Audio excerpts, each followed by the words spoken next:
एक नाम जो WWE की हिस्ट्री में सबसे ज़्यादा कंट्रोवर्शियल, सबसे ज़्यादा डोमिनेंट और सबसे ज़्यादा पावरफुल सुपरस्टार बनकर उठा, रोमन रेंस। लेकिन रोमन रेंस का बॉस कैरेक्टर नहीं होता तो आज रोमन रेंस ट्राइबल चीफ नहीं होता।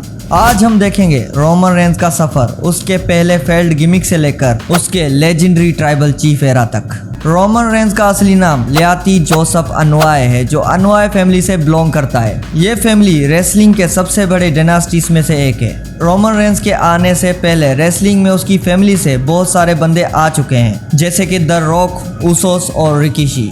रेसलिंग से पहले रोमन रेंस ने अमेरिकन फुटबॉल में हिस्सा लिया था, फिर उसने जॉर्जिया टेक के लिए भी प्ले किया और NFL टीम के लिए भी ट्राई किया। लेकिन इंजरीज की वजह से रोमन रेंस का फुटबॉल करियर ज्यादा लंबा नहीं रहा और इसी वजह से रोमन रेंस ने अपनी फैमिली ट्रेडिशन फॉलो करते हुए प्रोफेशनल रेसलिंग ज्वाइन कर ली। 2010 में रोमन रेंस ने FCW में एंट्री ली, लेकिन अलग नाम से, लियाकी।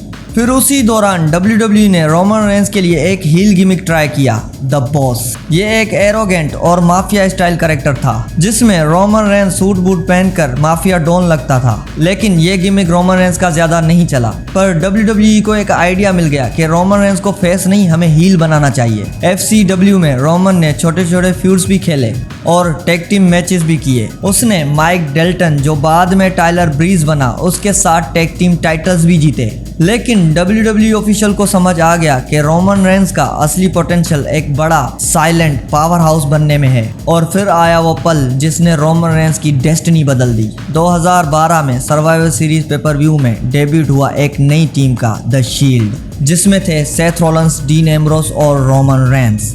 हालांकि इस टीम में पहले रोमन रेंस ऐड नहीं थे, फिर बाद में CM पंक ने रोमन रेंस को ऐड करवाया। शील्ड जल्दी ही WWE का सबसे ज्यादा पावरफुल फिक्शन बन गई। उन्होंने can, Undertaker, Daniel Bryan, Randy Orton और जॉन सीना को भी डिस्ट्रॉय किया। रोमन रेंस को शील्ड का पावर हाउस बनाया गया। उसके स्पेयर और सुपरमैन पंच की वजह से लोग उसको नोटिस करने लगे। फिर रेसलमेनिया 29 में उन्होंने अपना डेब्यूट मैच भी जीता। फिर आया वो दिन जहां से रोमन रेंस का सिंगल करियर स्टार्ट हुआ, सेथ रॉलिंस का धोखा। 2014 में सेथ रॉलिंस ने डीन एम्ब्रोस और रोमन रेंस को दोनों को धोखा दिया और ये फिक्शन पूरी तरह से टूट गई। फिर रोमन रेंस रॉयल रंबल 2015 भी जीता, लेकिन फैन इस चीज को एक्सेप्ट नहीं कर रहे थे, क्योंकि WWE वालों ने सोचा कि रोमन रेंस को नेक्स्ट जॉन सीना बनाते हैं, लेकिन फैंस को ये बात बिल्कुल पसंद नहीं आई। फिर चाहे रोमन रेंस टाइटल जीते या रॉयल रंबल, फैंस का बू ही मिल रहा था। रेसलमेनिया 31 में रोमन रेंस का सबसे बड़ा मैच हुआ ब्रॉक लेसनर के साथ, जहाँ पे सेथ रॉलिंस ने आके हीस्ट ऑफ द सेंचुरी कर ली, मतलब रोमन रेंस से और ब्रॉक लेसनर से दोनों से टाइटल चुरा लिया। फैंस रोमन रेंस को बार बार बू कर रहे थे, क्योंकि उनको लग रहा था कि WWE जबरदस्ती रोमन रेंस को पुश दे रहा है। फिर भी रोमन रेंस ने अपने करियर में 4 बार WWE टाइटल जीता, यूनिवर्सल चैंपियन भी बने और कई बड़ी मैचेस जीती। फिर रोमन रेंस की मैच हुई थी द अंडरटेकर के साथ रेसलमेनिया 33 में, जहां पे रोमन रेंस ने मैच जीतकर अंडरटेकर को भी रिटायर कर दिया।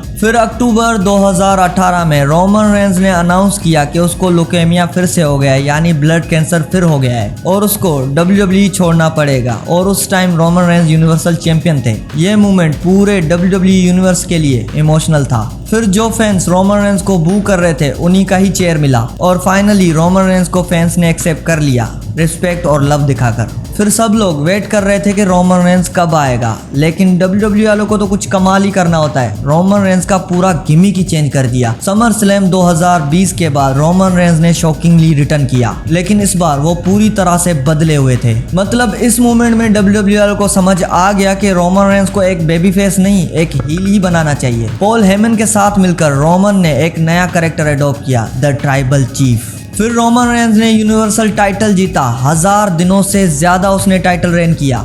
ये रोमन रेंस के फैंस का वो विजन था जिसका सबको इंतजार था, मतलब एक रूटलेस, डोमिनेंट और कॉन्फिडेंट कैरेक्टर।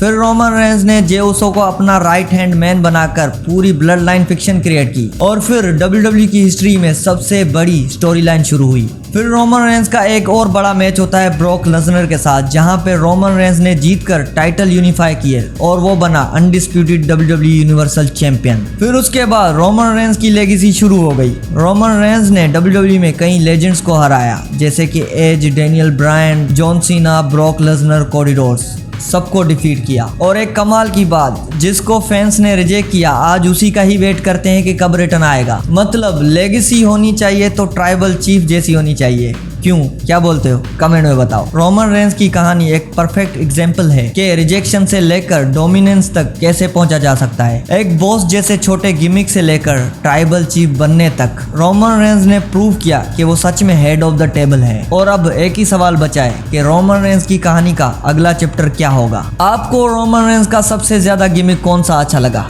कमेंट में बताओ। अगर वीडियो अच्छी लगी हो तो लाइक करना और सब्सक्राइब करना ना भूले। P O E with Hasan.